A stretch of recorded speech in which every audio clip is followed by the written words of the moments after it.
Assalamualaikum warahmatullahi wabarakatuh. Bismillahirrahmanirrahim. Nahmaduka ya ghafuru ya syakuru. Mashalli wa sallim barik ala sayyidina maulana Muhammadin wa ala alihi wa sahbihi asma'in nama ba'du. Syekhul Akbar yang dimaksud di situ Ibnul Arabi.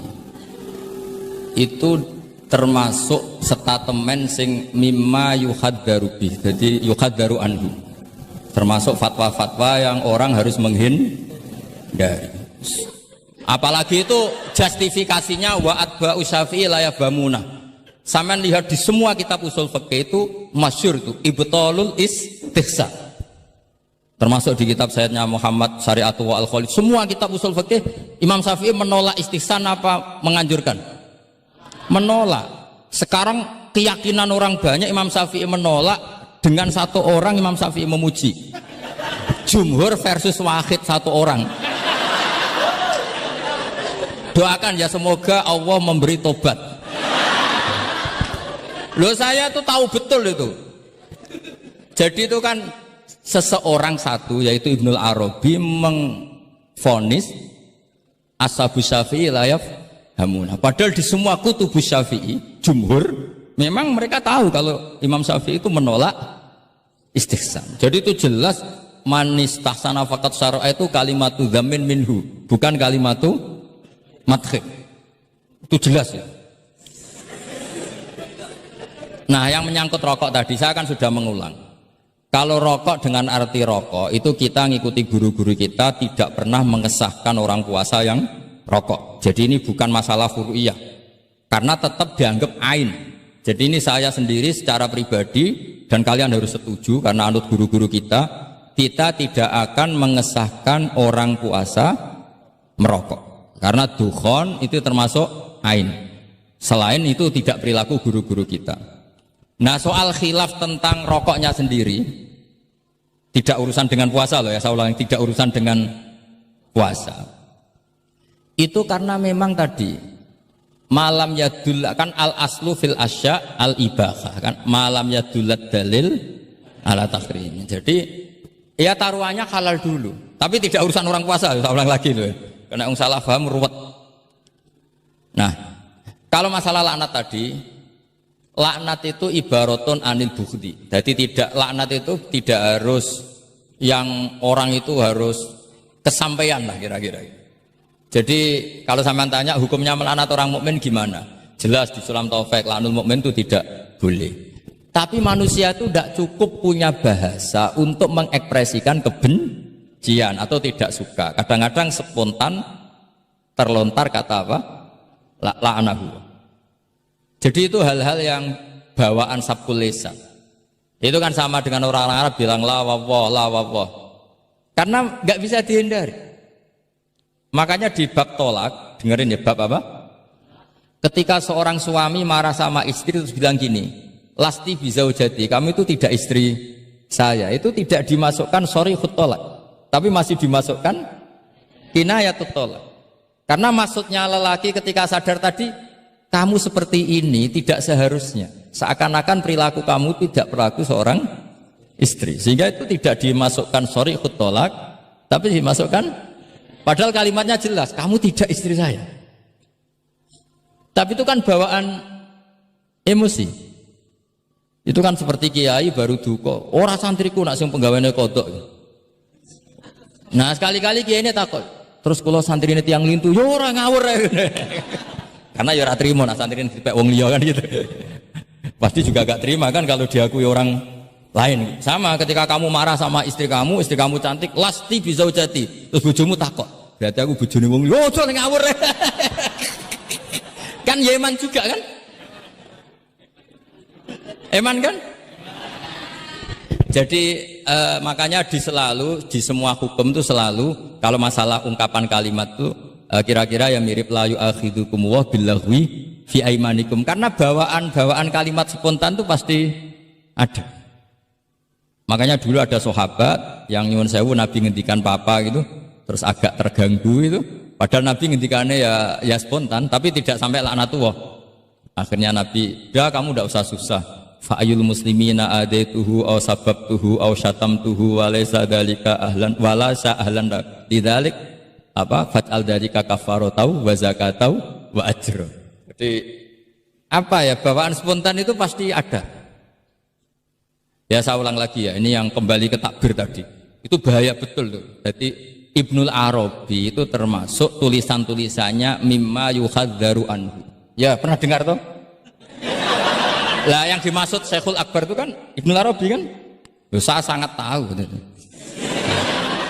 Jadi ukurannya itu jumhur. Semua ulama Syafi'iyah, semua al-usuliyun itu mesti menceritakan apa? Imam Syafi'i tidak percaya atau tidak setuju ada istighsa. Masa orang banyak ini kamu salahkan demi statement orang satu. Idza ikhtalafal jumhur wal fardu quddima jauh. Ya, semoga ini tobat, enggak ya enggak apa-apa. Tapi memang bagus lah. Artinya dia mengungkapkan takbir sudah bagus, lumayan lah, cara ukuran itu. Tapi ya musuhnya jangan saya tetap.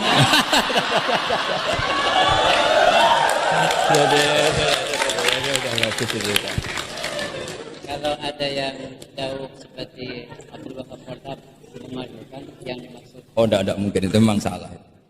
Jadi cari saja di ya Ibtalul Istihsan. Ya pokoknya walhasil ashabu Syafi'i semuanya menolak istihsan. Wong Imam Syafi'i butuh gini. Kalau nanti ada istihsan yang baik, mintanya Imam Syafi'i jangan katakan istihsan, itu masuknya kias. Karena kalau kias kan ada makis, nginduk ke makis aleh. Lah makis aleh ini ada nasnya. Pokoknya butuh Imam Syafi'i itu jangan sampai orang tercerabut dari akar Quran dan hadis, kemudian istihsan dengan subjektivitasnya sendiri. Dan itu kalau pakai subjektivitasnya sendiri namanya faqad syarra. Dong ya ini. Oh, alhamdulillah. Tapi ini sudah pinter loh ya, jangan terus.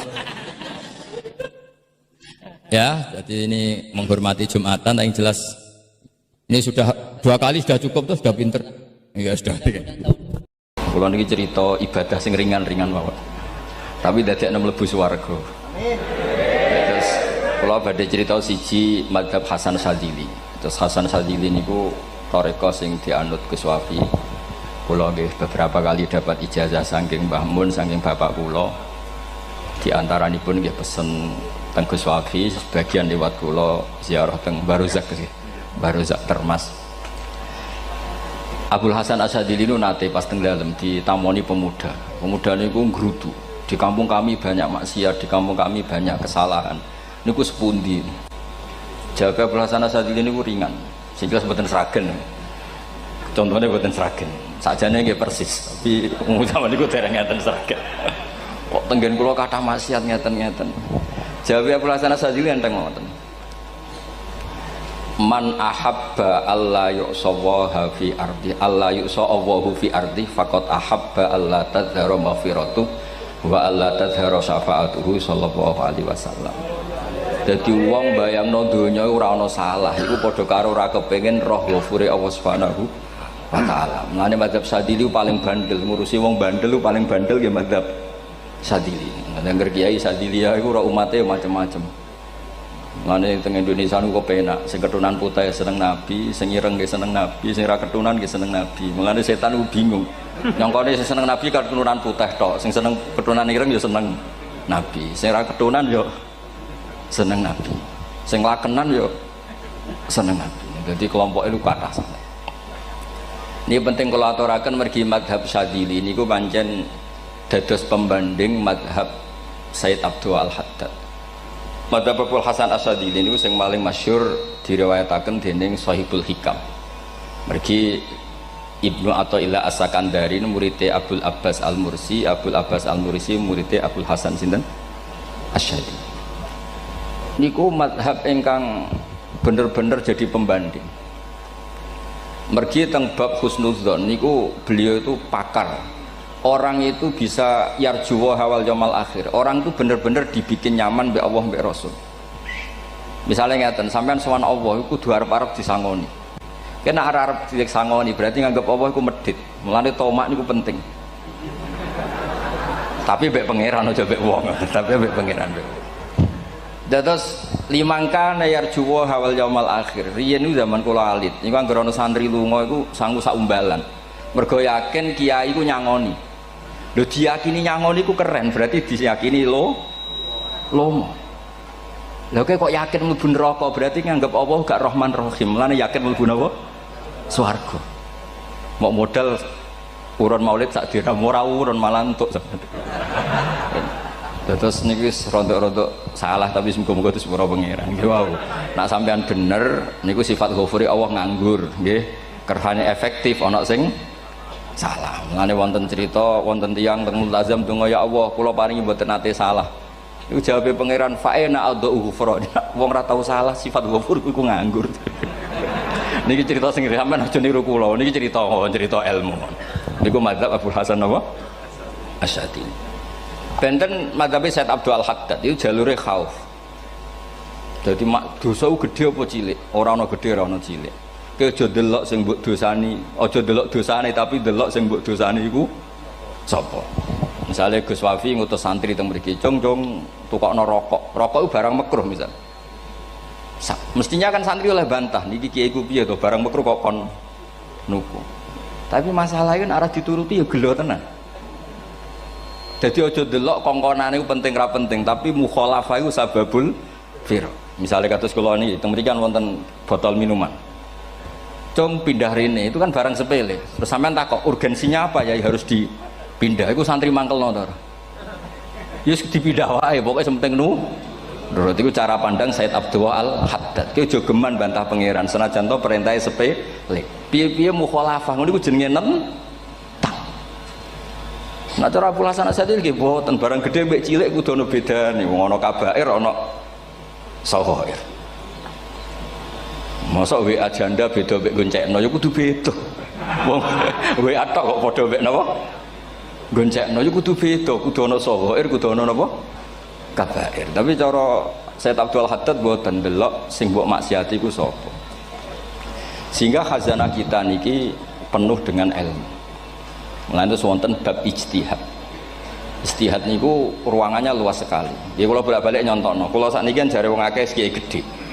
Jare wong akeh kula niku kiai gedhe. Nek diundang manakipan tangga yo bingung.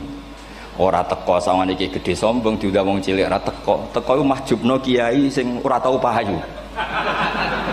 Kuwi bingung. Nyatane kula ora teko nggih do matur nuwun Gus. Atok kula mboten lakon. Nah kula teko kan mesti ordere teng kula mboten. Cara sing tok pitik gedhe nggih kula, salam templek gedhe nggih kula.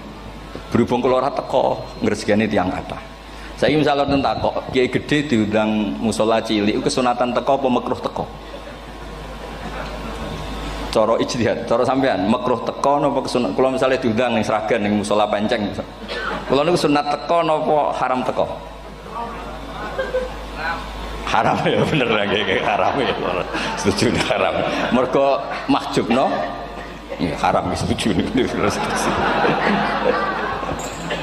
itu ijtihad. Ijtihad itu ranahnya itu karena nggak bisa ditebak. Ijtihad itu nggak bisa ditebak.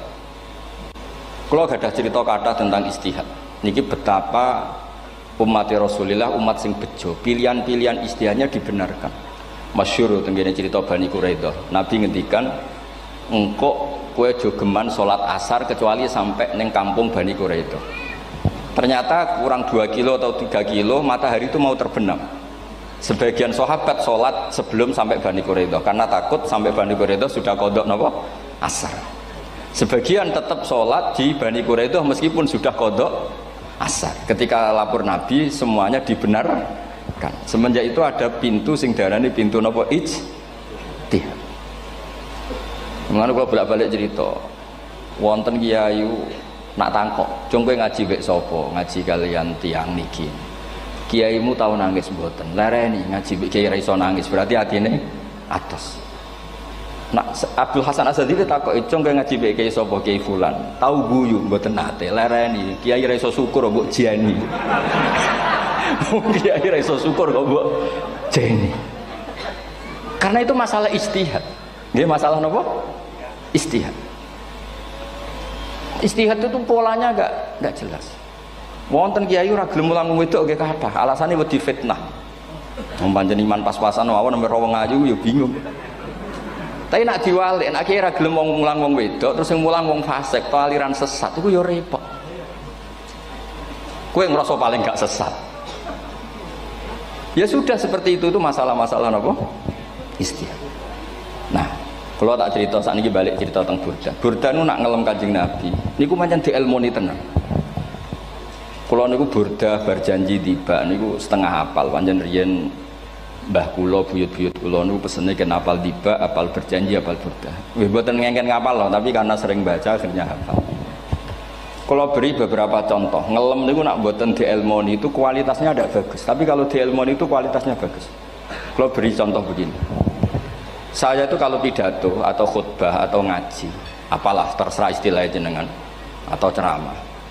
Biasanya kalau seneng istilah ngaji, niku mesti ikuti sing gampang mawon. Wa ala alihi wa sahbi ajmain. Ajmain itu kalimatun fariqah bainana wa bainasyiah.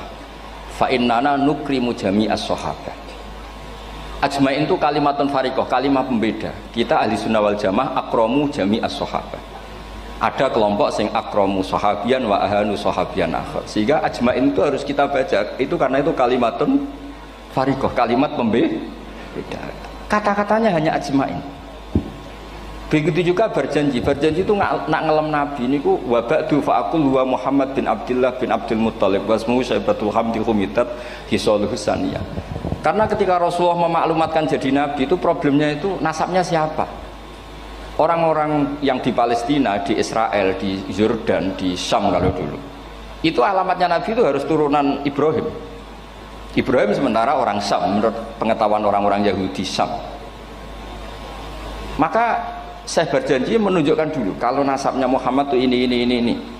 Terus sampai warafuhu ilal khalili Ibrahim, terus ila dzabih Ismailan nisbatuhu wa muntama.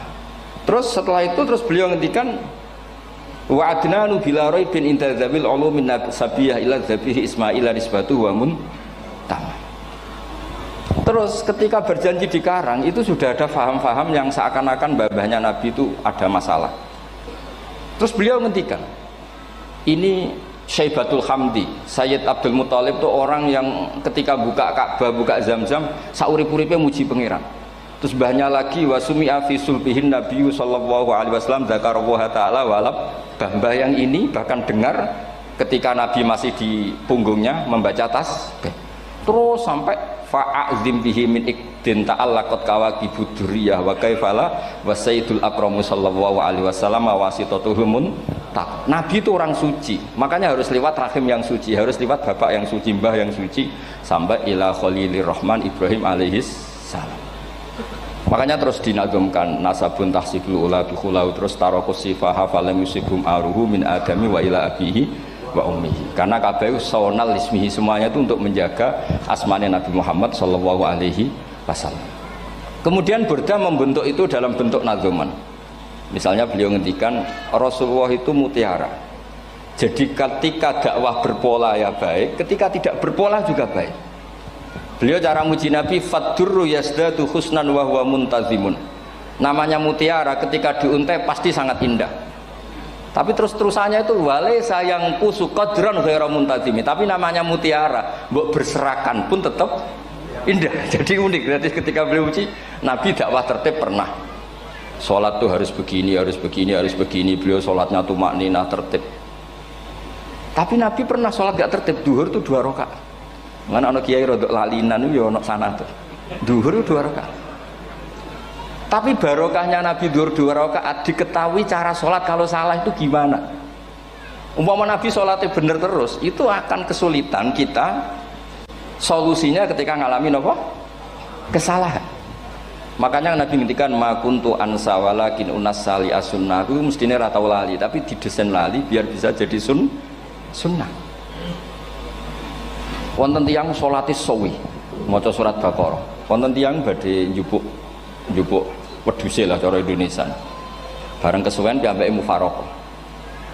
Walhasil Mu'ad matur Nabi, ini munafik di tengah-tengah sholat kok mufaraqah. Si penggembala unta ini juga ngeklaim, ya Rasulullah imam kita tidak benar, sholatnya kesuwen. Pikirannya wong ora bela imame. Ternyata Nabi gak belok sing ngangon. Afattanun anta ya Mu'ad. Wong imami wong seragen surat Baqarah iku. Wis pokoke kulo wae. Jadi Islam itu segampang itu, semudah itu. Sehingga wonten tiyang niku isane maca kulhu, rakaat ula nggih kulhu, saniyah nggih kulhu, pokoke kulhu. Sampai sok makmume ku mangkel. Waduh, si imam iki gak keren, mosok main apa? Kulhu. Dilaporno, ya Rasulullah, ini imam yang kau tugaskan di kampung kami niku amen maca kulhu, Mam. Ditimbali be Nabi, kenapa kamu baca kulhu terus? Li annaha sifatullah, karena itu sifatnya Allah. Maka saya senang mengulang-ulang sifatnya. Terus kata Nabi, saya barusan dikasih wahyu Allah bahwa Allah mencintai kamu karena kamu mencintai surat kulhu. Nah ini ijazah yang seragam ini ku apa? Nanti maca tiba maca idza samsu kuwirat bulet nang tengah. Jajal ampun tak tes sakniki. Kiai paling pinter teng seragam kan maca idza samsu kuwirat di depan umum. Mungkin nak dhewean roh tapi nang ngarepe Habib Doa ngarepe Gus Wafi meriang nak muntir.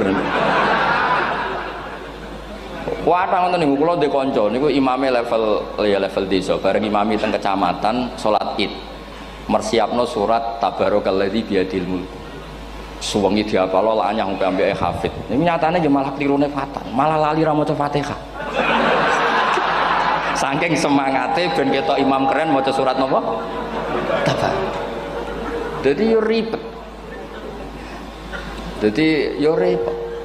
Terus kula suwun seneng Nabi niku kados senenge para ulama. Niku nak nyipati Nabi niku gampang. Kula niki beto kitab Saraipun Burdah kalian Saraipun Barjanji. Niku kalau ngelem Nabi niku sederhana sebenarnya. Tapi itu yang mengena. Bisa ulang lagi niku sing mengena. Misalnya dawe Imam sing aran Risalah Qusyariyah. Tegene Bukhari ini cerita Bukhari. Nanti semua nabi ketika di akhirat tuh nafsi. Jadi roh prahara kiamat itu pun gak dinyali mau muni nafsi. Nabi ini jek kober ngendikan umat. Ketika semua nabi ku pelo wis ra iso muji pangeran. Nabi Muhammad di depan Allah tesih saged muji. Fa ahmaduhu bima hamida allamani ha rabbi. Ketika nabi lain sudah tidak punya nyali bilang alhamdulillah, Rasulullah masih punya nyali bilang alhamdulillah. Sehingga fa Muhammadun ahmadu min ghairi.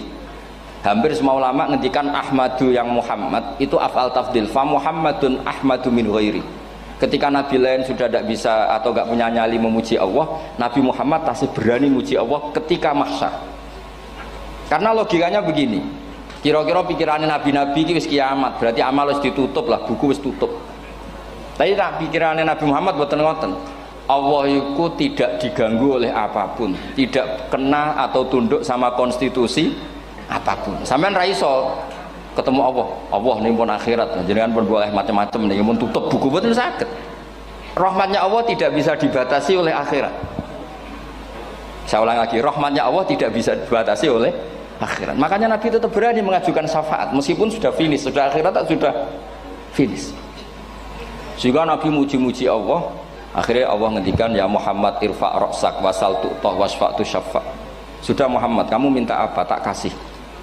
Saatnya beliau minta hak napa? Syafaat, disebut maqamam mahmud. Dan ini kula waos kitab kersane orisinil niki betapa sayangi Rasulullah sallallahu alaihi wasallam teng kita. Ketika nabi lain tidak punya nyali kecuali mikir dirinya sendiri, dia niku punya ngendikan nafsi. Nabi Muhammad masih gak ada nyali ngendikan apa umat.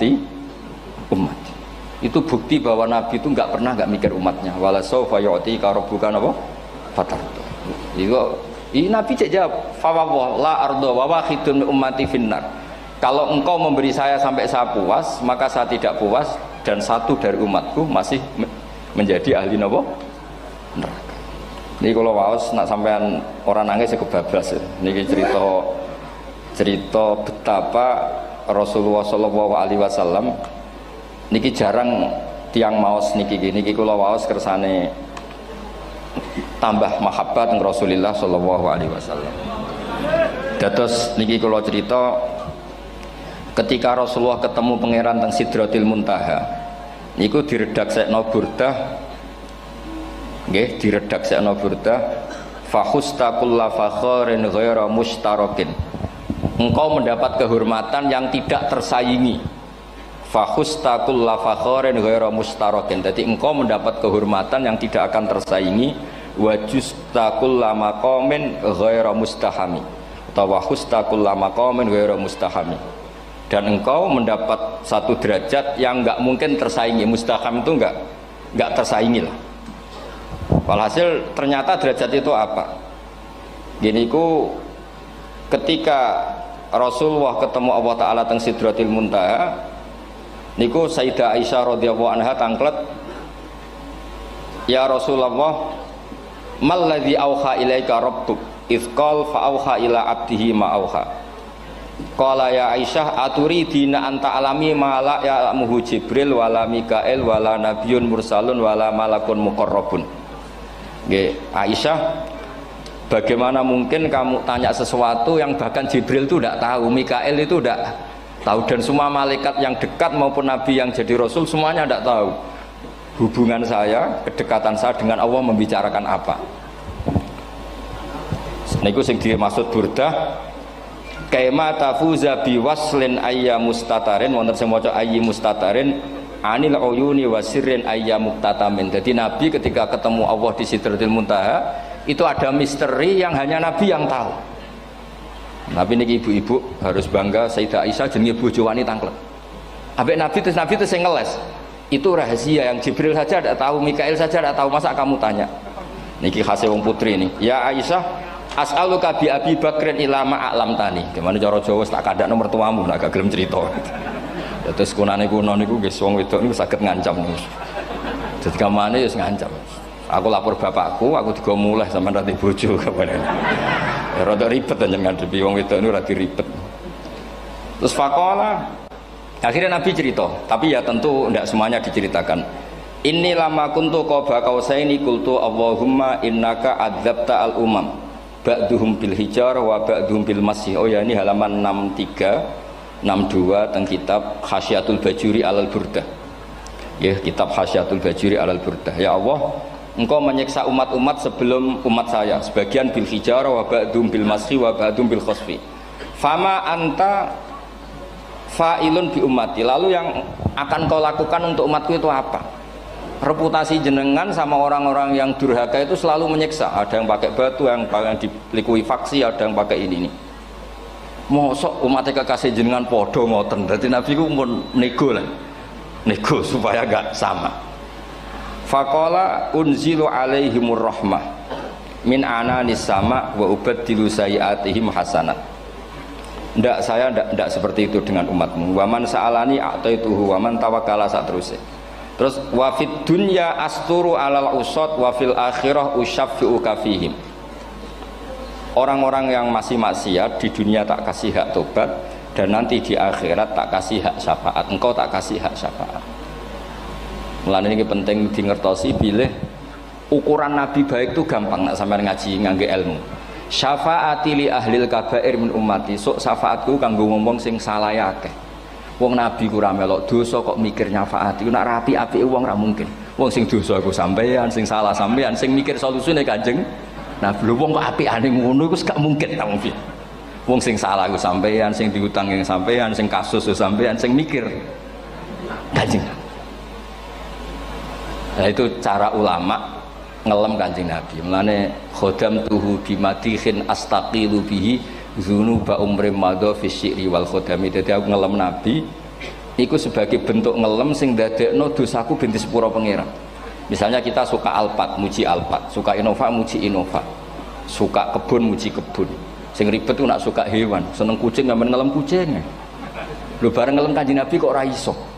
Lane jare Burdah, aku iku ngelem apa tau iso, mosok aku ora tau ngelem Kanjeng Nabi. Makanya terus beliau hidupnya, kemampuan syairnya didedikasikan hanya nggo ngelem Kanjeng Nabi Muhammad sallallahu alaihi wasallam. Makanya terus ngendikan wa huli kholasi khaira multazim. Saya dedikasikan kecerdasan saya untuk ngelem Kanjeng dan Nabi, dan itu solusi terbaik. Lalu nak ngelem Kanjeng Nabi kadang kebablasan, sampai dikritik banyak ulama karena kebablasan. Gini masyhur beliau ngendikan wala yadi ka rasulullah wa ijahu kabi idzal karimu tajalla bismi muntaqimi. Wonten naskah sing tahalla duka wau teng mriki diwaos napa tahalla napa tajalla tahalla ya. Wonten naskah tahalla wonten tajalla artosipun ngeten. Ya Allah, nabimu ini engkau gelari nabi yang ar-raufur rahim, sebagaimana yang sering disebut Habib Ali Al-Habsyi. Jika nabimu itu ar-raufur rahim, maka ketika engkau mau menyiksa saya dengan atas nama engkau al-muntakim, zat yang tukang nyiksa, yang menyiksa, maka gelar engkau kepada nabi yang raufur rahim itu kamu kemanakan? Jenengan kudu konsisten, terus kadung ngarani nabi jenengan raufur rahim. Maka sifat jenengan yang muntakim jangan pakai dulu, karena saya ini umatnya nabi yang kamu beri gelar raufur rahim.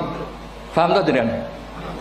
Maksudnya ya aja sida nyiksa wong kadung mbok arani raufur rahim.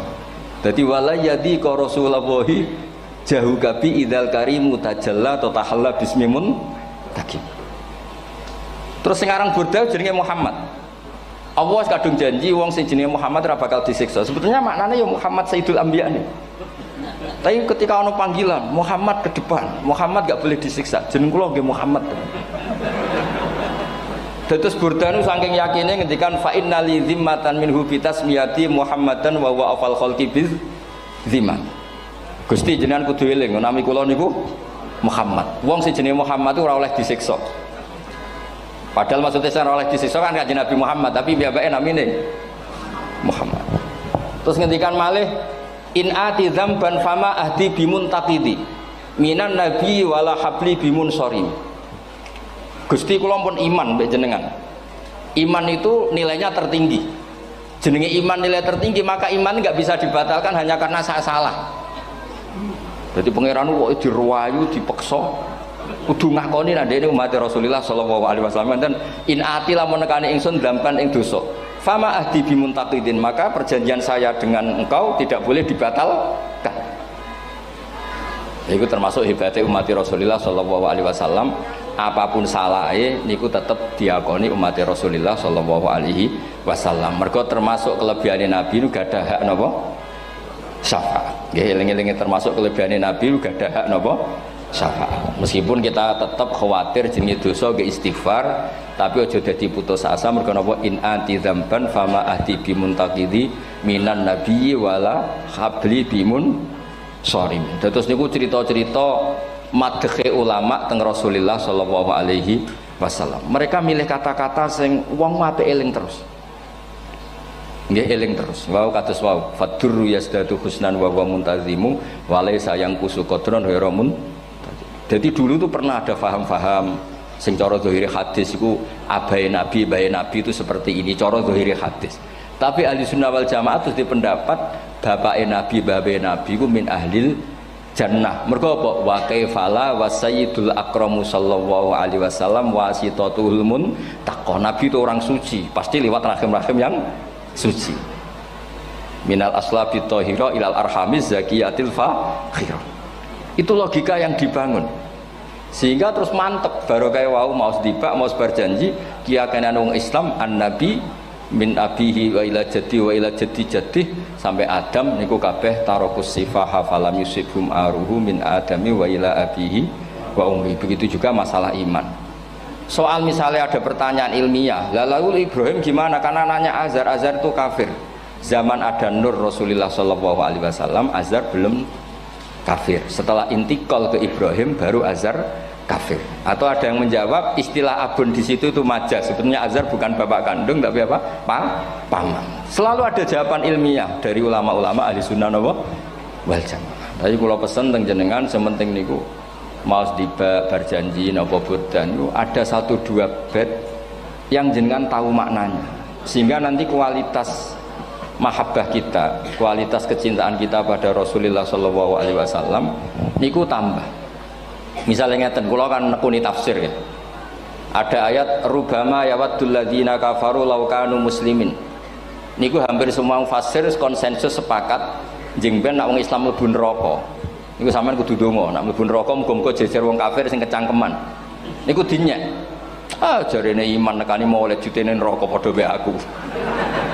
Apa meneh misale sampean hafal Quran jejer wong sing hafal, jare kapit kok ora mlebu napa? Neraka. Kudu ana sing ngenyek. Mergo Allah nu tersinggung sakwise ana wong sing napa? Ngenyek. Akhirnya Allah tersinggung. Niku sing diceritakno tiba. Wa izzati wa jalali la ja'altu man akhlasa li bisyahadati kaman kadzdzaba bi. Adkhiluhumul jannata bi rahmati. Ora iso wong dekne tauhid apapun salahe wong dekne ndek tauhid. Ora ngarah dadi ahli neraka selawase kaya wong kafir. La ja'altu, ora bakal gawe sapa ingsun man akhlasholi bi syahadah, orang yang tauhidnya benar, kamang kadzdzaba bi, sebagaimana orang yang tidak bertauhid sama saya. Adkhiluhumul jannata bi rahmat. Padahal Allah dilapuri malaikat, malaikatnya kira diprovokatif. Malaikatnya lapure wajadnahum asrafu ala anfusihim wa wajadna amalahum minadz-dzunubi ka'amsalil jibal. Jare pangeran wis timbang seputi Gusti, wanane salah tok, reputasine salah tok. Ghairu annahum yasyaduna alla ilaha illallah wa anna muhammadar.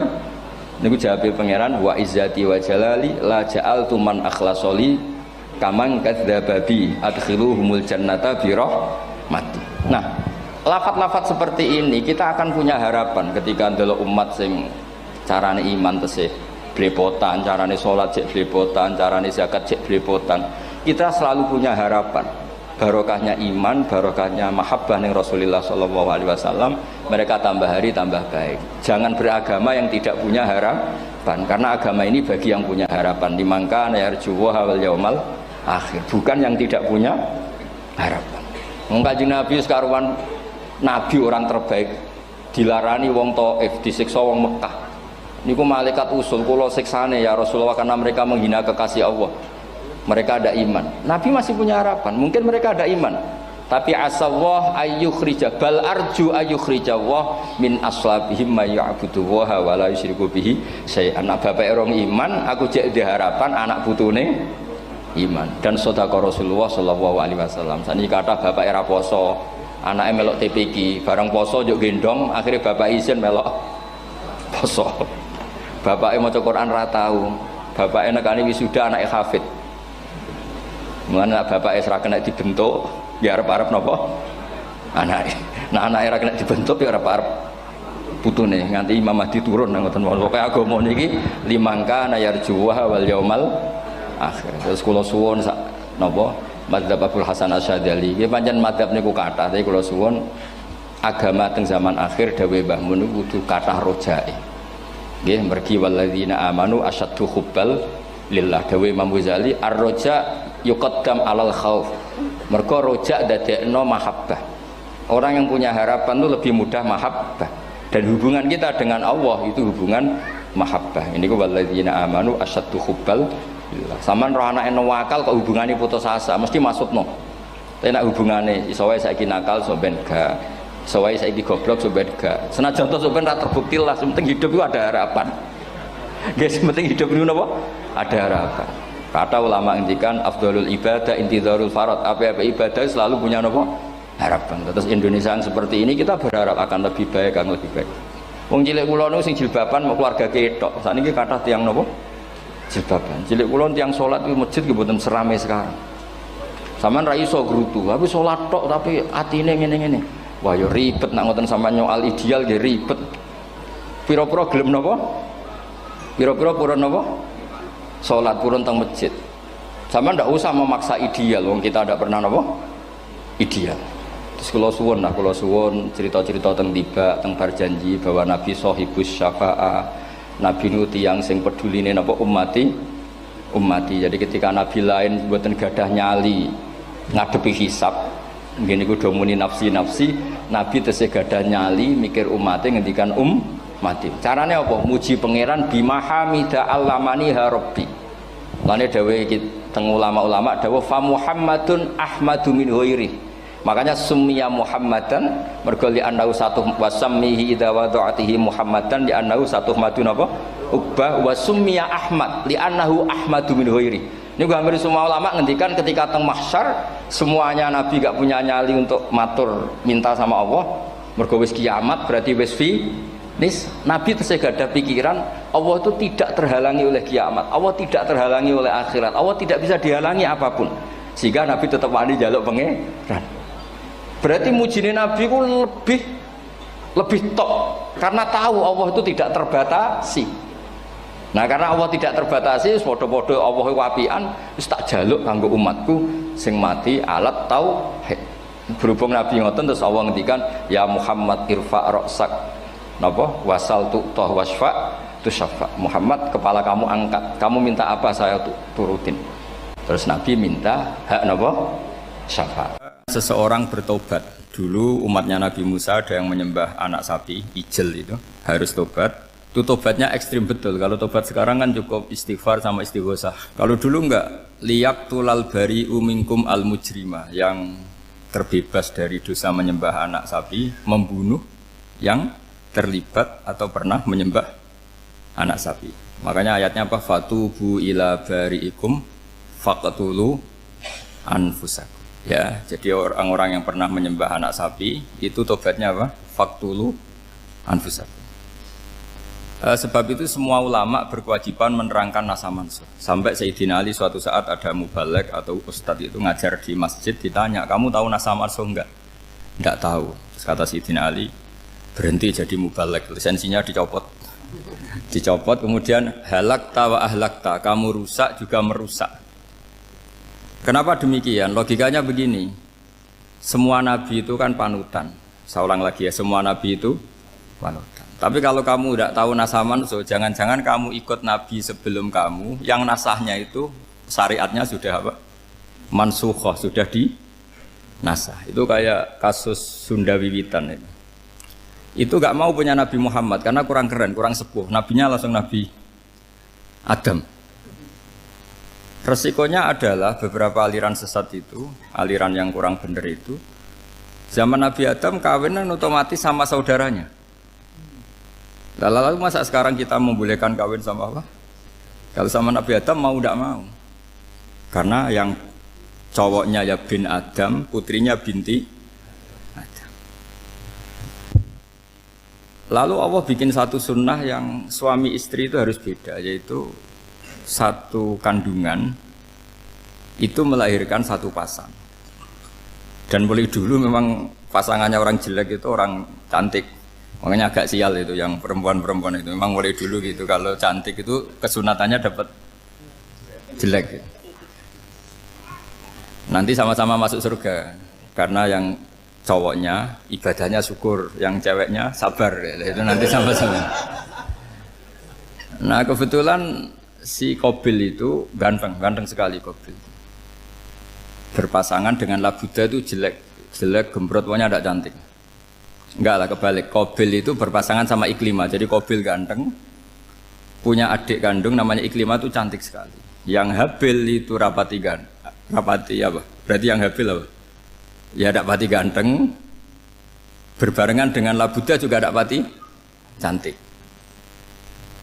Nah karena tadi ya berarti Qabil bareng siapa? Iklimah, Habil, Labuda. Maka untuk kawin ini nggak boleh satu kandungan. Jadi dulu karena nggak ada perbedaan ibu bapak, mau tidak mau beda. Yang penting beda. Yaitu akhirnya apa? Qabil dapat Labuda, yang Habil dapat Iklimah karena beda kandungan. Itu sudah cukup. Nah, akhirnya kan nggak terima si Qabil. Masa orang ganteng dapat orang jelek. Jadi mulai dulu itu maunya orang ganteng ya dapat orang cantik, nggak terima. Tapi Allah ngatur seperti itu. Akhirnya terjadi percekcokan. Nah, dulu itu semuanya itu religius, sehingga ukuran percekcokannya masih religi, yaitu ya gini saja, kita ngadakan korban, yang diterima itu ya menang. Ya ternyata dalam kompetisi itu yang menang siapa? Habil. Akhirnya Habil jadi menikahi siapa? Iklimah. Kalau sekarang kompetisinya kan siapa paling kaya ya menang, lebih gampang. Nah kemudian bayangkan misalnya, ya saya ini menerangkan nasa mansuh. Kita semua sering ngomong, sering berkoar-koar, sering menyarankan atau mewajibkan para nabi itu panutan dalam semua perilakunya. Ternyata ada beberapa perilaku yang sudah dinasah atau dihapus ketentuannya oleh syariatnya Rasulullah Shallallahu Alaihi Wasallam. Maka mengenali nasa mansuh itu keharusan dalam ulumul Quran, ya. Makanya Allah mengatakan apa? Manansakh min ayatin aw nunsiha pasti na'ti bi khairim minha aw misli. Jadi saya nerangkan nasah mansuh itu dua sesi. Satu sesi antar nabi, dua di internal syariatnya apa? Nabi. Sekali saja hari ini tok, sudah setelah itu anggap pinter sudah. Kalau sudah jangan tanya lagi. Nah, ada beberapa lagi syariat yang masalah metode. dulu Nabi Nuh itu dibolehkan oleh Allah saking mangkelnya sama orang kafir. Saya ulang lagi, orang kafir itu kan biadab sekali, nempat buminya Allah, makan rezekinya Allah, kemudian mengkafirkan Allah. Pikirannya Nabi Nuh, orang biadab gini nggak layak hidup, itu pikirannya Nabi Nuh. Kalau dia pakai militer, tidak punya militer, ya pakai langit akhirnya. Pakai kekuatan langit, beliau berdoa, Rabbi la tazar alal ardi minal kafirina dayyar. Innaka intazarhum yudillu ibadaka wa la yalidu illa fajirong kafar. Ya Allah, mereka ini orang-orang kafir. Padahal pakai bumi engkau, pakai rezeki engkau. Matikan semua saja. Jangan sisakan satu pun. Karena kalau masih sisa, nanti anak turunnya ya gitu. Gennya gendo ya pasti melahirkan gendo. Gen. Wala yalidu illa fajirong kafar. Kalau kamu sisakan pasti melahirkan generasi gendo lagi, kafir lagi. Dituruti sama Allah. Kecuali orang 80 yang ikut Nabi Nuh. Nah, orang 80 yang ikut Nabi Nuh ini selamat karena iman.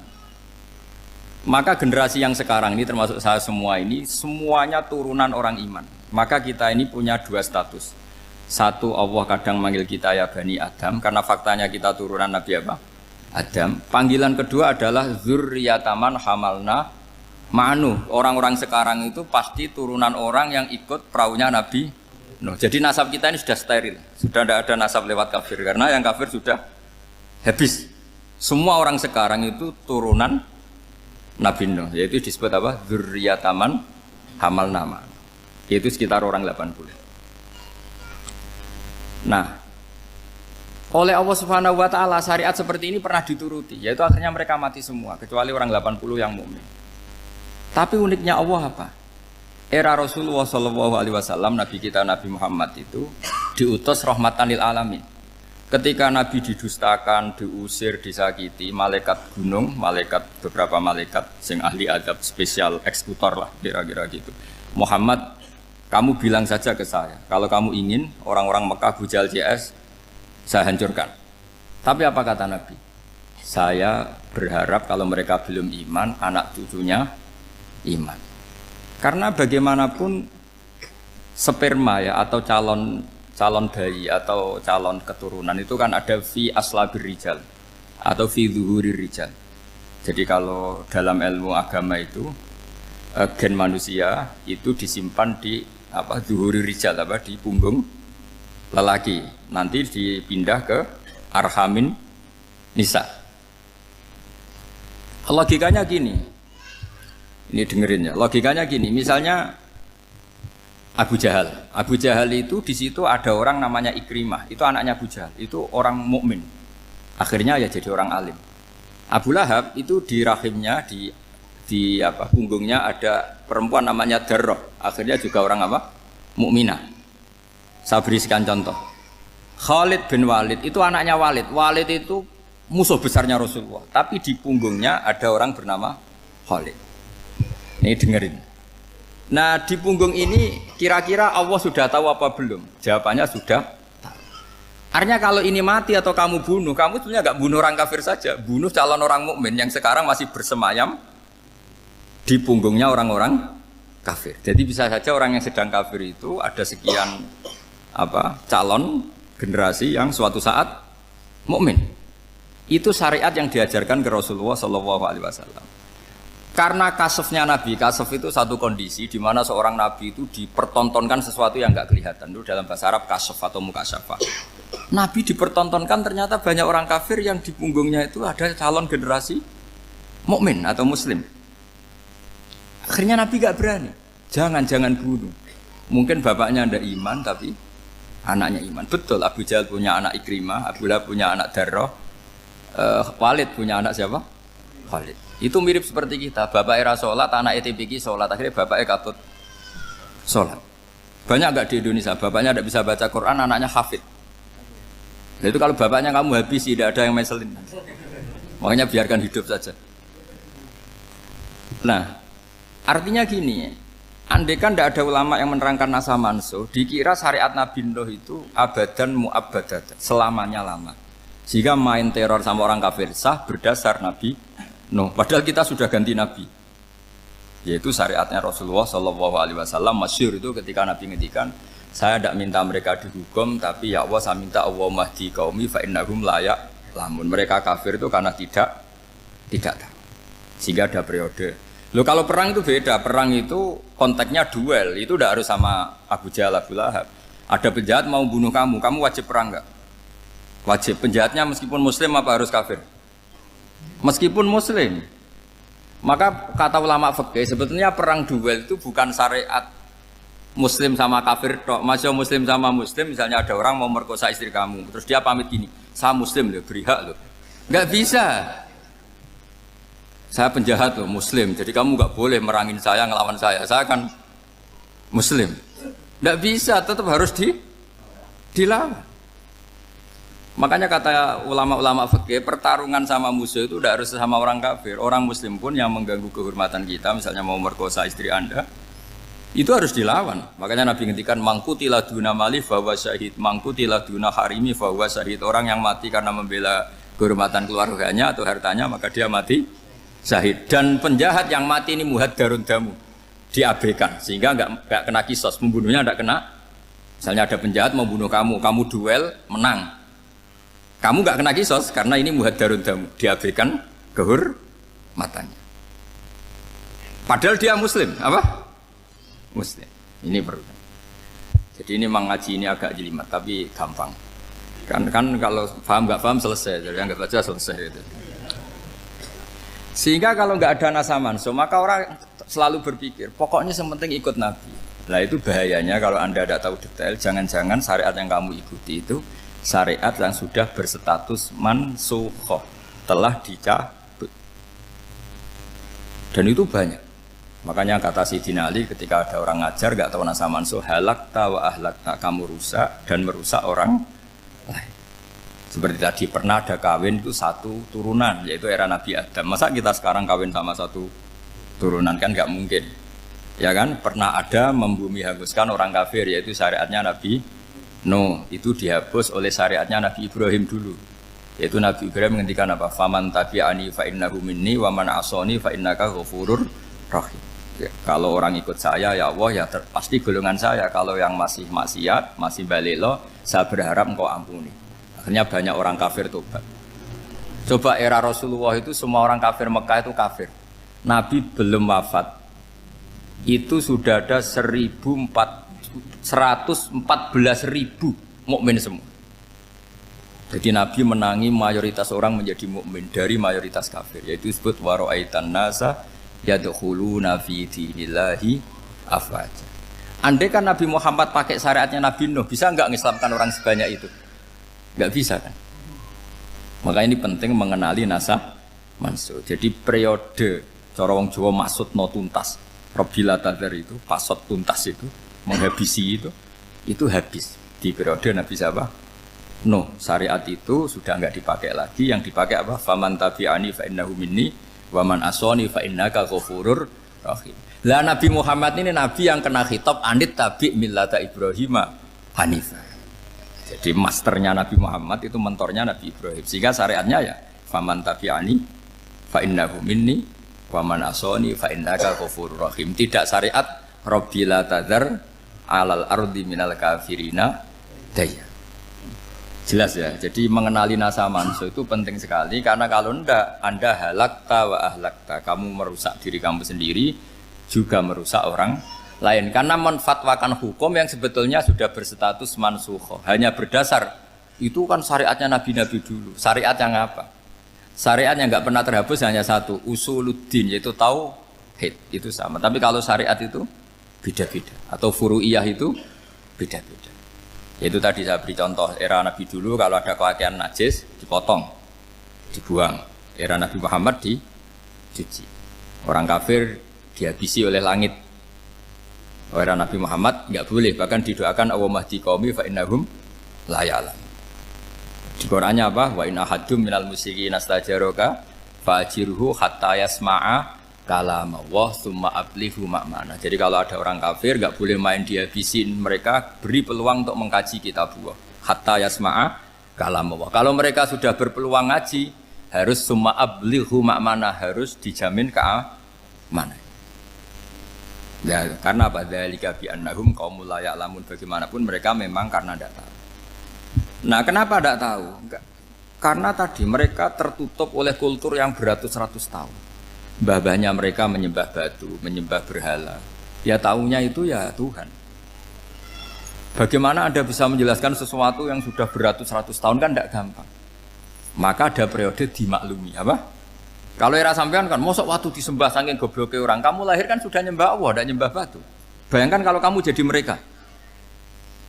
Wong perut kamu saja disuruh makan pizza sakit kok, karena saking lamanya makan sambal kan gitu. Kamu bilang perempuan Indonesia saja cantik kok, saking lamanya jadi orang Indonesia. Padahal orang Indonesia tanyakan orang Eropa, cantiknya di mana? Kamu lahir di Afrika, bilang orang Afrika itu cantik, tanyakan orang Eropa, cantiknya di mana? Hitam gitu kok. Jadi orang itu pasti terkooptasi oleh sekelilingnya. Orang Afrika akan bilang wanita Afrika itu cantik. Coba tanyakan orang Eropa, cantik apa enggak? Belas. Orang Eropa yang kulitnya gitu kata orang Eropa indah, kata sampean. Koyok anaknya kebo katanya boleh jadi. Jadi orang itu akan terkooptasi oleh sekelilingnya. Bayangkan kalau semua orang nyembah berhala terus kamu ndak, alasan kamu apa? Kan menentang mayoritas. Dan itu berat. Maka dimaklumi oleh Allah, dzalika bi annahum qaumul la ya'lamun fi manah roh. Nah, pemakluman ini yang mulai sekarang terkikis. Orang main pukul saja enggak mau ngaji. Enggak mau ngaji Quran secara kafah. Jadi fatwanya Islam kafah tapi ngajinya Quran enggak kafah. Ngambil 1-2 potongan ayat dipakai dalil. Jadi Islamnya inginnya kafah tapi ngajinya Quran enggak. Kalau kafah ya hafal 30 juz itu. Kalau mau kafah ya hafal berapa? 30 juz. Makanya saya sering dinasihati orang karena belum tahu saya ini hafal Quran. Bapak harusnya Islam itu kafah. Kata saya ya dimulai dari konsep Islam itu kafah dulu, apa ya hafal Quran secara kafah. Jadi ini penting saya utarakan. Bahaya sekali orang mengenali Islam tanpa mengenali nasah mansukh. Karena beberapa syariat Nabi sebelum kita itu berstatus mansukh. Terus contoh berikutnya. Ini nasah mansukh antar Nabi apa khusus internal Nabi? Antar Nabi aja agak selesai nih sampai subuh aja agak selesai. Contoh yang paling keren mungkin cowok semua senang. Nabi Dawud dulu istrinya berapa? 99. Nah itu kalau masih halal itu kan berarti jenengan tuh punya istri berapa? Wah kan ngeri betul. Punya satu aja repotnya gitu, apalagi berapa? Punya 99. Terus kamu bilang gini, ini kan syariatnya Nabi Dawud, Nabi kan bisa diikuti. Pernah ada periode di mana seperti itu boleh. Jadi makanya mau tidak mau mengenali nasah mansukh itu harus. Kalau enggak ya kamu masih berkeyakinan boleh beristri berapa? Nah ini penting saya utarakan. Makanya Sayyidina Ali itu kalau ngetes calon mubaligh, kira-kira kalau Kemenak dulu inginnya apa? Sertifikasi apa? Mubaligh. Itu tanyanya gitu. Ta'rifun an-nassa wal mansukh, kamu apa tahu nasah mansukh? La. Jawabnya Sayyidina Ali, halak tahu ahlak tahu. Kamu orang yang rusak. Karena tadi takutnya ada syariat yang sudah mansukh dipakai. Itu tadi misalnya kita ini tidak umatnya Nabi Nuh, tapi pakai syariat Robbila tadar alal ardi minal kafirina. Terus ketiga begini, misteri manusia itu. Dan ini kita tidak pernah tahu sampai kiamat, tapi ini ilmu harus kita diskusikan. Misalnya saya ini namanya Bahaudin. Saya sekarang hidup sampai 2019 sekarang. Kan hanya Allah yang tahu berapa turunan saya sampai kiamat dan statusnya kayak apa. Donald Trump juga gitu. Donald Trump itu sekarang kafir, tapi kita tidak pernah tahu nanti turunan keberapa ada yang Muslim. Lah turunan yang calon Muslim ini diletakkan di mana kita tidak tahu. Yang jelas kalau kamu bunuh itu katut itu. Artinya gini, logika membiarkan orang kafir itu ya ada logikanya.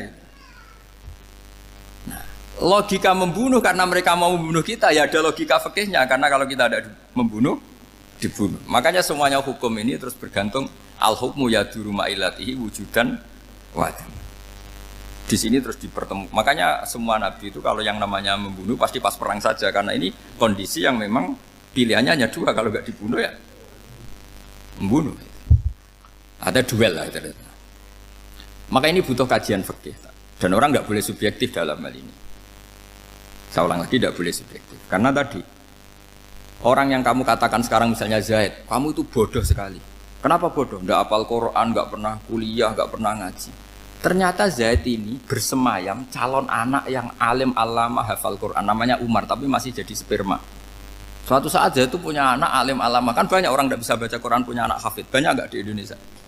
Banyak nggak petani yang punya anak dekan? Petani punya anak dekan, yang dekan punya anak naik kelas saja susahnya bukan main. Banyak kan? Nah ketika dibalik nanti ada dekan punya anak goblok, yang petani punya anak dekan, pinter mana? Kita tidak pernah tahu, makanya ini kan ya sudah kalau nggak pernah tahu ya bilang saja wallahu alam kan selesai, daripada keminter keliru kan ada wallahu alam. Makanya cerita favorit guru saya Kiai Haji Maimun Zubair itu punya apa namanya Kiai Zubair, itu cerita favoritnya itu ada santri namanya Soleh. Soleh itu alim alama. Orang Madura itu cara berpikir kan kalau kiai saja alim seperti itu apalagi bapaknya. Pas bapaknya main ke pondok, santrinya ada ribuan, bapaknya main ke pondok itu sholat itu ya gak bener, gak sesuai sunnah Rasul lah kira-kira gitu. Sudah sholat itu gak bener apa-apa gak bener. Masih ditakwil sama santri Madura karena orang Madura itu kultus. Mungkin khilaf itu satu khusus, pokoknya perlakuan khusus. Suatu saat saking bodohnya orang itu kenceng tuh pikir musola. Wah ini gak bisa ditakwil lagi, akhirnya gak bisa ditakwil tuh gak. Wah ini sudah gak bener ini, gak bener. Singkat cerita santri tadi gak kuat matur ke kiainya, Pak Yai, jenengan sealim itu kok bapaknya segoblok itu. Kenapa? Ya, dia kencing pikir musola. Oh bapak saya itu pinter sekali. Kok bisa? Karena beliau yang memutuskan saya mondok sampai saya jadi alim alama seperti ini. Yang bodoh itu mbah saya. Yang bodoh itu mbah saya.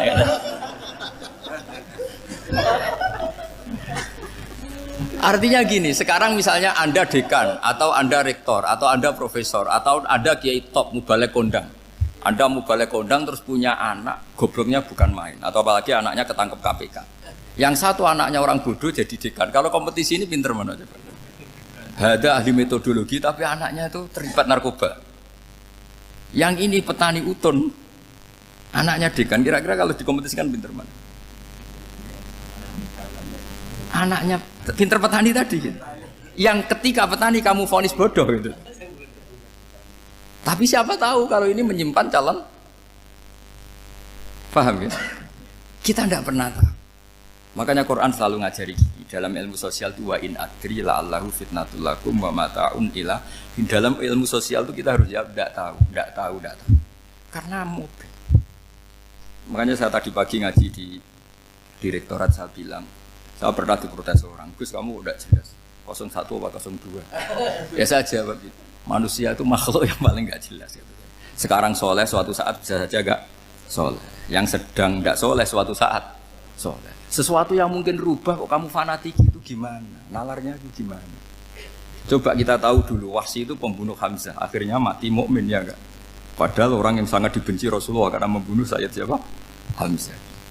Sa'labah yang tukang itikaf di masjid akhirnya su'ul Fatimah. Kita tidak pernah. Nah kalau nggak pernah tahu ya tidak usah terlalu fanatik biasa saja. Kayak jenengan seneng saya itu ya saya tidak tahu sampai kapan ya. Saya seneng sampai kapan ya tidak tahu. Kayak suami istri itu. Pas nikah harmonis bulan madu sampai kapan bertanya. Yang jelas paling awet itu pasangan jelek itu pasti nggak awet. Makanya jadi guyonan tuh. Pasangan itu jangan baik-baik gak awet. Kalau jelek itu awet. Ternyata maksudnya cantik sama ganteng. Itu suatu saat pasti jadi jelek. Yang jelek sama jelek pasti jelek terus. Makanya jadi guyonan. Kalau pasangan jelek itu awet katanya. Tapi kalau pasangan baik, ternyata baik wajahnya itu pasti gak awet. Suatu saat pasti jelek, tapi yang jelek awet. Karena mulai dulu ya jelek sampai itu. Awet jeleknya maksudnya bukan. Ya jelas ya, jadi saya mohon sekali ini ilmu. Sampai ndak urusan, ini bukan urusan cocok ndak cocok, tapi ilmu. Ilmu harus kita dengar bahwa syariatnya para nabi itu yang sifatnya furu'iyah, tidak usuliyah, tidak tauhid itu potensi rubah. Sehingga mengkaji nasab mansukh itu satu keharusan seorang ulama. Makanya setiap ada syariat nabi hal hadis syariah mu'abbadah amla, mansukhah amla. Karena potensi itu tinggi. Kita tahu dulu semua nabi sholat menghadap apa? Baitul Maqdis. Era Rasulullah dipindah ke Ka'bah. Tapi kalau kamu katakan total Baitul Maqdis ya tidak juga. Nabi Ibrahim mulai dulu madhabnya ke Ka'bah. Tapi kalau Nabi Musa ke Baitul Maqdis.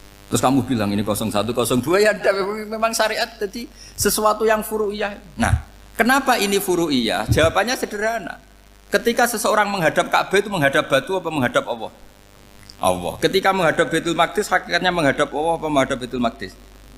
Allah. Maka menghadap Ka'bah itu sebenarnya masalah furu'iyah. Yang masalah usuliyah adalah inni wajjahtu wajhiya lilladzi fataras samawati wal ardh. Yang permanen adalah menghadap Allah Subhanahu wa ta'ala. Cuma secara prosedur syariatnya secara zahir menghadap Ka'bah. Maka potensi rubah karena ternyata itu furu'iyah, untuk kiblatnya itu furu'iyah. Yang permanen adalah menghadap ke Allah Subhanahu wa ta'ala. Ini pentingnya. Jadi terus sekarang masih antar nabi apa di internal nabi? Ini sudah mau selesai waktunya, sudah habis ini. Internal. Ini sudah selesai, ini sudah pas ini. Mohon Pak Andi. Oh.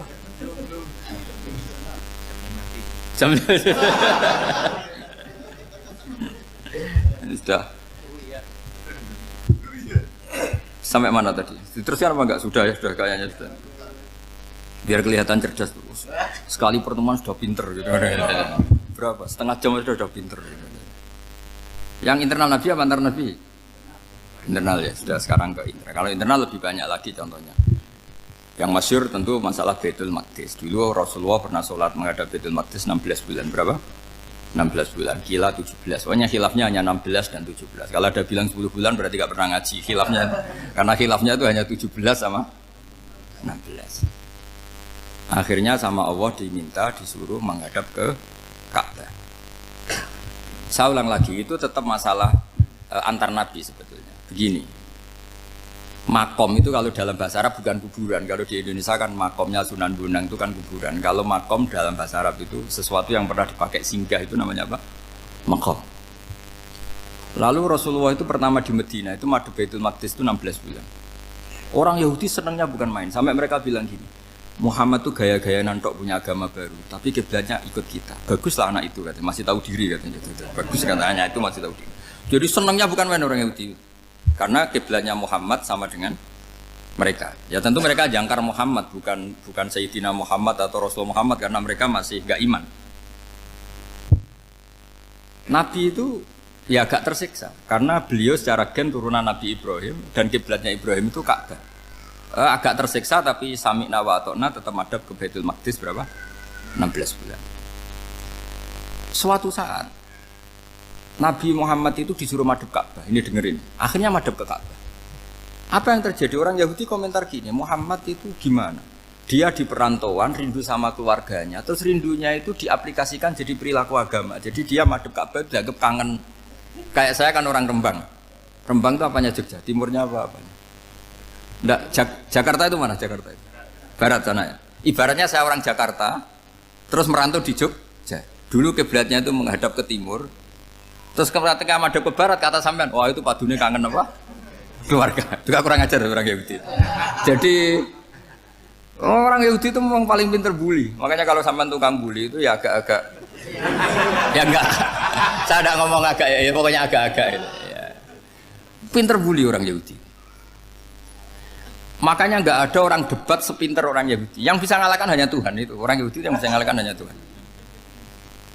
Sayyidina Ali orang paling terkenal cerdas. Itu kalau sama orang Yahudi itu pusing. Karena ya apa logikanya itu? Saya beri sekian contoh. Ada orang Yahudi tanya gini, Muhammad, kalau kambing mati itu yang bunuh siapa? Ya Allah, mati langsung itu. Agama kamu itu aneh, Mak. Yang langsung sentuhan Allah haram, tapi yang lewat tangan-tangan jahil manusia malah halal. Harusnya itu yang halal kan orisinil, langsung Allah yang bunuh. Jadi utaknya itu aneh, dari cara berpikir itu aneh. Nah cara sampean ini kan, nak halal pangan kue. Tapi Nabi kan nggak boleh bertutur kata kasar gitu. Kalau yang jadi Nabi saya untalan ngono kan gitu. Tapi Nabi kan nggak boleh kasar. Jadi Nabi itu problem karena nggak boleh apa? Kasar. Kalau kita kan gampang, wis nak halal untalan kan selesai, Pak. Tapi Nabi nggak boleh kasar gitu. Jadi nggak Nabi, nggak sampean itu kan enak. Mau keliru ya pantas, mau apa saja pantas. Karena kan nggak panutan. Kalau Nabi nggak bisa meluruskan kebenaran itu harus tetap sesuai akhlak. Ya jadi agak kerepotan. Makanya punya Umar alhamdulillah ada yang nggak perlu aturan gitu.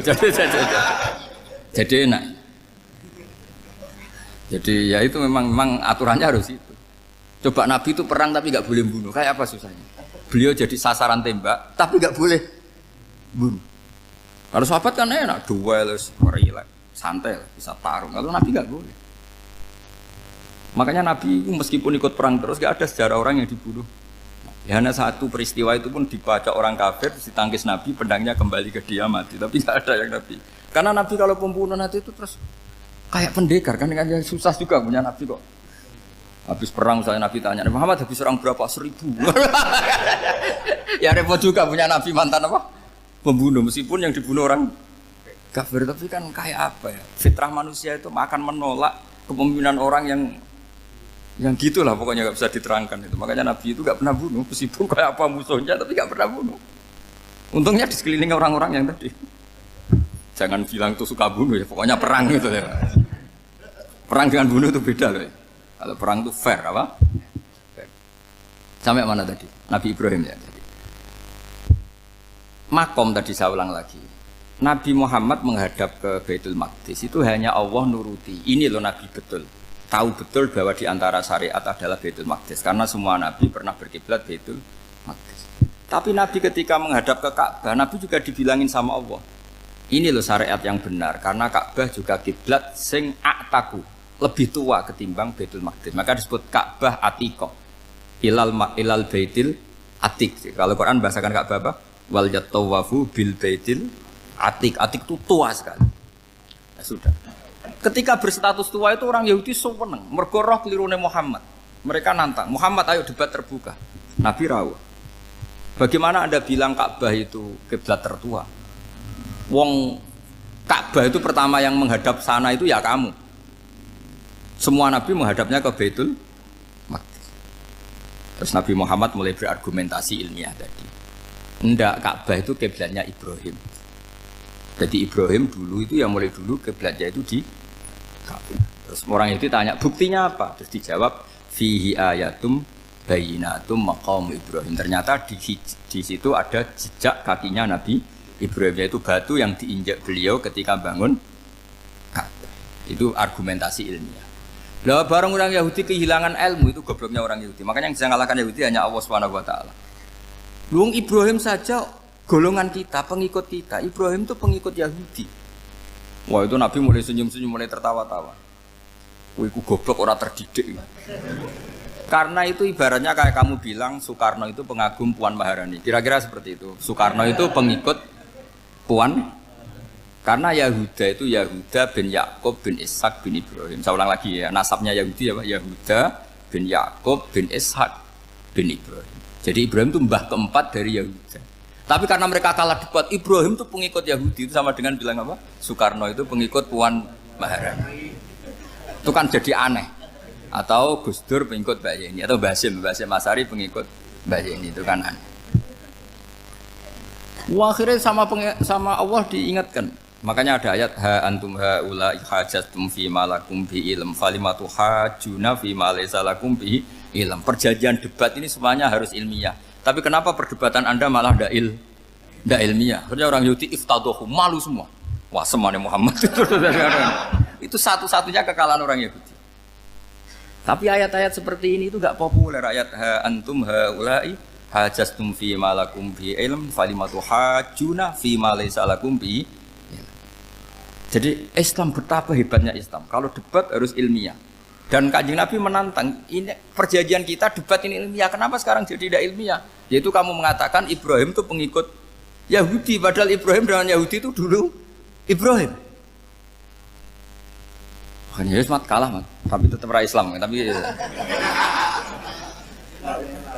nah, makanya terus Ka'bah dibuktikan ketuaannya lewat apa? Fihi ayatum bayinatum maqamu Ibrahim. Itu bukan makom kuburan. Karena makamnya Nabi Ibrahim tetap di Hebron, tempat Palestina. Kira-kira itu Palestina. Jare Israel yo ning Israel, mbah menang di. Jare ning Israel yo ning Israel, jare Palestina ning. Saya pernah ziarah ke sana di Hebron. Di makamnya Nabi siapa? Ibrahim. Jadi jelas ya. Jadi nasa mansuh itu ketentuan yang dikehendaki Allah Subhanahu wa taala untuk menguji loyalitas manusia, menanggalkan semua akalnya. Makanya saya mohon sekali siapapun yang ngaji saya dimanapun, sekali-kali manusia itu harus menanggalkan akalnya. Sekali Anda pakai akal, maka Anda akan ingkar dengan nasa mansuh. Nasa mansuh itu hukum yang direvisi, yang dibatalkan. Makanya orang Yahudi lagi-lagi pinternya orang Yahudi. Merovokasi orang-orang yang Islamnya belum kuat, diprovokasi gini. Ungzuru ila Muhammadin tahayyara fi din yukhillu yawman wa yuharrimu ukhra. Lihat itu Muhammad, dia kebingungan cara beragama. Kadang bilang A, besok bilang B. Jadi nasa mansuh dianggap satu bentuk kebingungan. Gak kurang ajar tapi. Wah, akhirnya sebagian orang yang murtad. Makanya nasa mansuh itu satu peristiwa yang menjadikan banyak orang murtad. Karena diprovokasi orang Yahudi bahwa itu bentuk kebingungan Muhammad. Akhirnya terus saya qulu sufa minan nasi ma wallahum al-qiblatimul lati kanu alaiha. Nah, kelirunya orang Yahudi adalah ternyata nasa mansuh yang dipilih Rasulullah itu semuanya ada di Taurat dan Injil.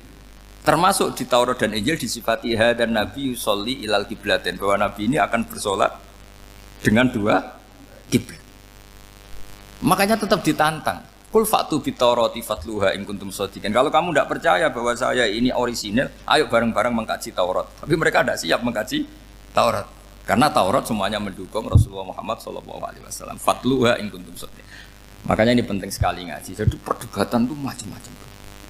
Dan itu pinternya orang Yahudi. Ungzuru ila Muhammadin tahayyara fi dini yukhillu yawman wa yuharrimu ukhra.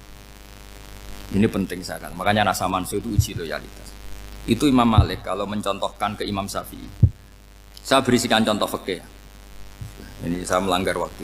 Ini sudah berapa? Saya yang tidak mengesahkan diri saya. Ya misalnya ini ya, ini kertas saya bawa ya, ini kertas saya bawa. Terus ini tak kasih uang misalnya, uang 100.000. Atau kalau contoh Imam Syafi'i dulu dididik Imam Malik begini. Ya Syafi'i, kalau kamu punya dua budak, dua pembantu, kalau dulu kan masih ada budak, dua pembantu lah kira-kira. Seneng mana, yang cerdas sama yang goblok? Seneng yang cerdas. Kalau yang nurut sama yang bantahan, seneng yang nurut. Lah yang nurut itu yang goblok. Makanya tinggal dibalik saja. Kamu tak beda ya. Seneng mana punya istri yang cerdas apa yang goblok? Coba jawab. Atau ibu-ibu, mbak-mbak ini, seneng mana punya suami yang cerdas atau yang goblok? Kalau cerdas gak bisa diakali. Tapi goblok nurut tapi ya kadang di sini kan dengan sini. Nah, itu kan antar manusia. Masalahnya kita menghadapi Allah Subhanahu wa taala yang semua kita pasti bodoh. Kita menghadapi Allah Subhanahu wa taala yang semuanya kita pasti bodoh. Allah jelas ngendikan wa kanal insanu dzaluman jahula. Manusia itu banyak dolimnya. Dolim itu sifat mubalaghah. Kalau orang dolim sekali dolim, kalau sering zalum, kalau jahil biasa jahil, kalau banget jahili jahul. Bahasa Arab kan gitu memang. Ghafir, pengampun biasa. Kalau ghafur selalu mengampuni. Syakir, makanya sifatnya Allah Ta'ala ikut wazan fa'ul semua. Ghafur, syakur. Atau diikutkan wazan fa'al. Kalau goblok biasa jahil, goblok banget jahal kan itu. Kafir biasa kafir, kalau kafir banget kafar. Ya, jadi wazan balagha itu bisa fa'al, bisa fa'ul ya. Kafirin, kafar atau kafur. Paham ya?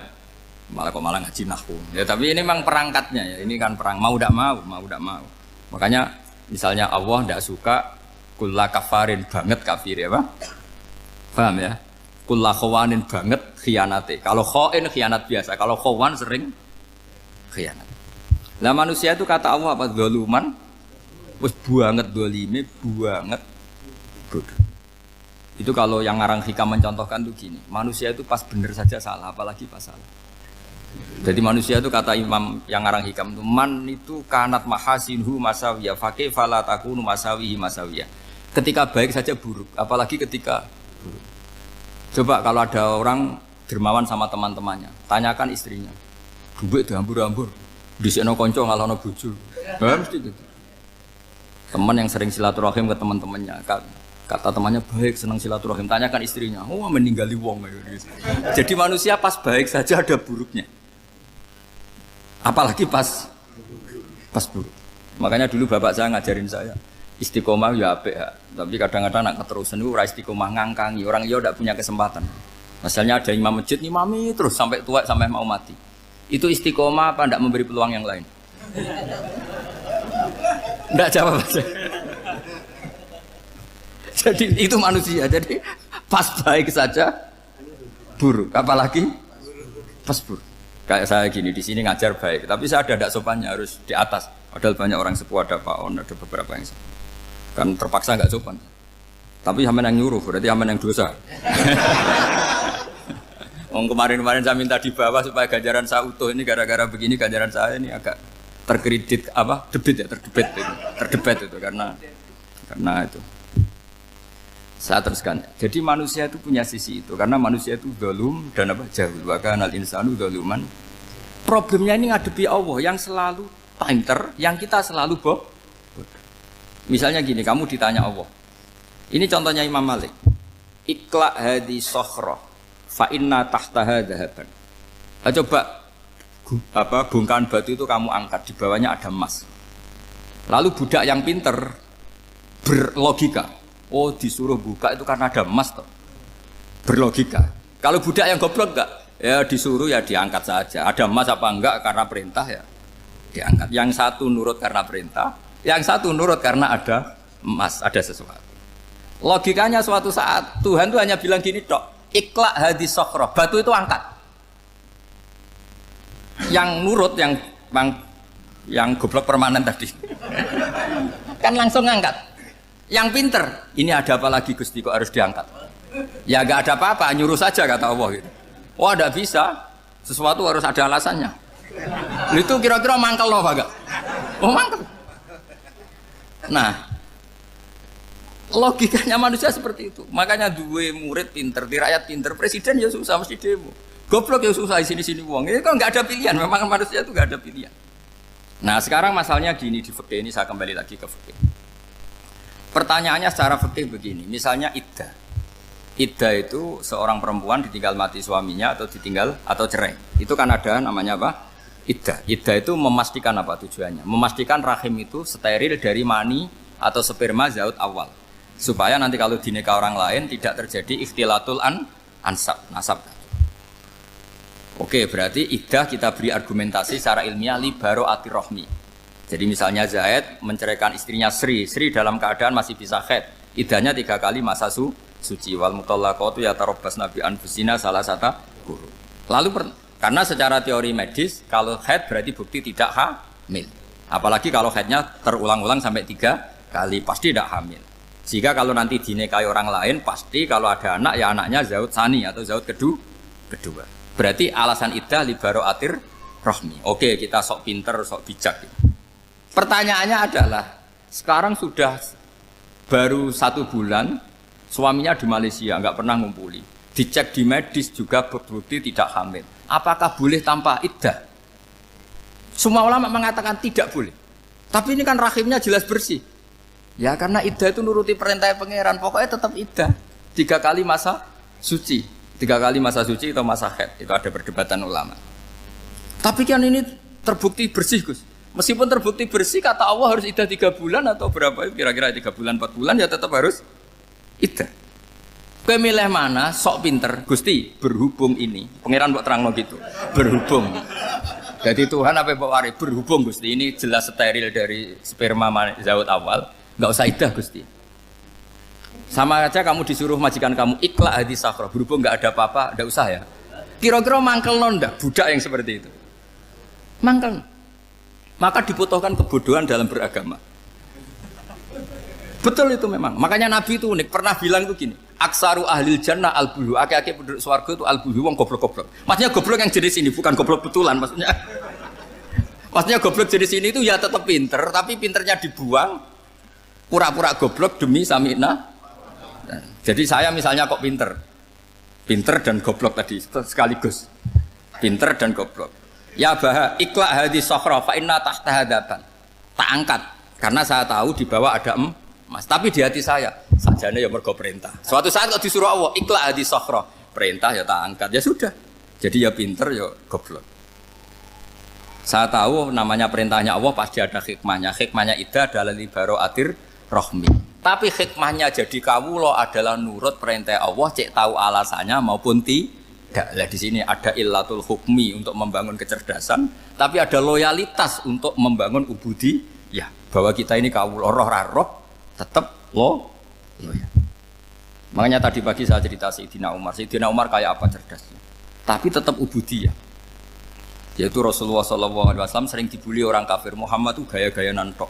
Wong ora oleh nyembah berhala, ora oleh nyembah watu. Jebule ini nyembah Hajar Aswad. Karena dilihat dari jauh kan tetap nyium Hajar Aswad. Coba kalau kamu lihat dari jauh, kamu sujud dari jauh kan kayak sujud sama batu. Makanya Sayyidina Umar karena orang kafir masih cara berpikir gitu, tiap nyium Hajar Aswad itu komentar gedumel. Alim tu annaka hajarun la tadurru wa la tanfa. Walau la anni ra'aitu Rasulullah qabbalaka ma qabbaltuka. Aku ronake watu ora mandoroti ora manfaati. Kalau saja saya tidak melihat Nabi nyium kamu, saya tidak sudi nyium kamu. Jadi tidak berdoa doa mustajab itu tidak gerutu. Karena apa? Umar tahu ini masalah secara tauhid. Kalau saya doa di depan Hajar Aswad nanti dikira syirik karena berdoa di depan batu. Tapi kalau saya tidak nyium nyulayani sunnah Rasul yaitu nyium Hajar wis tengah-tengah nyium sambil gerutu itu sudah kompromi. Ya nyium tapi gerutu. Kayak apa? Makanya ya cerdas tapi ya goblok tadi ya cerdas. Itu uniknya Rasulullah. Jadi muji orang pintar ya sudah langit. Tapi Nabi pernah dalam satu hadis mengatakan aksaru ahlil jannah al-bulbu. Aki-aki penduduk swarga itu orang bodoh. Artinya orang bodoh itu bukan bodoh betulan. Dia meninggalkan akalnya demi loyalitas ubudiyah. Nah, untuk menutup sesi ini terakhir betul saya tutup setelah ini selesai. Untuk menutup itu bukti begini, perang Badar itu perang yang nggak mungkin dimenangkan umat Islam karena orang kafir itu 1000 dengan pasukan full dengan peralatan perang full. Rasulullah itu tahun kedua Hijriah itu pasukannya hanya 313. Itu pun pedang itu untuk orang 5 itu hanya ada pedang 1. Jadi kalau mau dibaca orang sih kamu nilai pedangnya aku. Itu kan nggak kebayang perang dalam keadaan seperti itu. Jadi mesti kalah, orang kok mungkin kalah mesti. Tapi Nabi tetap bilang, saya ini disuruh Allah perang, ya harus berangkat. Yaitu perang Badar. Kata para sahabat, ya Rasulullah ini nggak masuk akal, sudah nggak usah perang ini nggak masuk akal, mau setor nyawa. Sudah gitu dadaan, nggak ada persiapan. Lucunya apa? Sahabat itu ketika Nabi tetap berangkat. La akhrujanna walau waqti. Nabi menginginkan saya tetap berangkat meskipun sendi. Setelah Nabi berangkat sekian meter, tuh sahabat ikut semua. Kata Nabi, lah kamu kok ikut? Ya ikut saja. Kata kamu mesti kalah. Ya anggap saja setor nyawa. Demi loyalitas pada jenengan. Itu makanya nggak ada periode sebaik periode sahabat. Tapi yang gerutunya jalan. Karena gerutu ini bawaan ilmiah. Makanya kita loyal sama presiden. Tapi yang nggak cocok ya gerutunya jalan. Tapi bawaan mencintai Indonesia tetap jaga stabilitas. Itu bawaan cinta Indonesia, bukan cinta pejabatnya kadang. Gerutunya jalan, tapi bawaan loyal sama Indonesia tetap mengaku. Bawaan loyal sama Rasulullah tetap ikut perang, bawaan akal karena nggak masuk akal ya gerutu. Dan itu uniknya Quran itu mengapresiasi itu dan dianggap nggak masalah. Saya bacakan ayatnya. Kama akhrajaka rabbuka min baitika bil haqq wa inna fariqam minal mu'minina lakarihun yujadilunaka fil haqqi ba'dama tabayyana ka'annama yusaquna ilal mauti wa hum yanzurun. Peristiwa Badar ada peristiwa kamu itu keluar untuk perang. Sahabat kamu ngikuti, tapi mereka lakarihun, nggak senang sebetulnya. Karena nggak masuk akal. Ya geremeng tapi ya derek. Yujadilunaka fil haqq. Mereka mendebat kamu dalam kebenaran. Jadi ya Rasulullah wong perang karuan kalah jenengan lakoni alasane nopo? Lah kok melok? Ya saya harus ikut jenengan Nabi. Itu unik. Kalau orang sekarang mana mau, kalau nggak masuk akal nggak mau melakukan. Coba misalnya istri kamu belajarnya dikurangi, anggap saja petualangan latihan hidup di masa lalu, nggak mau. Padahal petualangan itu hal yang indah. Petualangan itu kan hal yang indah, kan nggak mau. Oh ngirit aja alasan. Tapi lucunya kalau dijak camping bermiskin-miskin di hutan mau. Karena karpe dhewe, tapi nak suami yang ngongkon. Ayolah seminggu ini kita model miskin, anggap saja petualangan masa lalu. Nggak mau. Karena pinter, apa? Coba kalau bodoh. Ya ngono ya apa-apa Mas. Tapi resikonya nak bodoh, pas kamu sakit ya dibiarin. Karena dia melihat sakit kan biasa, namanya manusia. Jadi Makanya ini pilihannya susah, hidup itu masih susah makanya ini. Jadi uniknya Quran gitu, Quran itu membolehkan psikologi manusia. Makanya Allah ngendikan kutiba alaikumul qital wa huwa kurhul lakum. Ya saya tahu kamu tidak suka perang. Allah yang ngakui bahwa kurhul enggak apa-apa. Tapi ketidaksenangan kita harus dilawan demi mengikuti Allah dan misalnya perempuan Allah juga gitu. Wa ashiruhunna bil ma'ruf. Gauli istri kamu muamalah secara baik. Kata Allah fa in karihtumuhunna fa asa an takrahu syai'a wa ja'alallahu fi khairam kasira. Mungkin ada watak yang kamu tidak suka, tapi di situ ada kebaikan.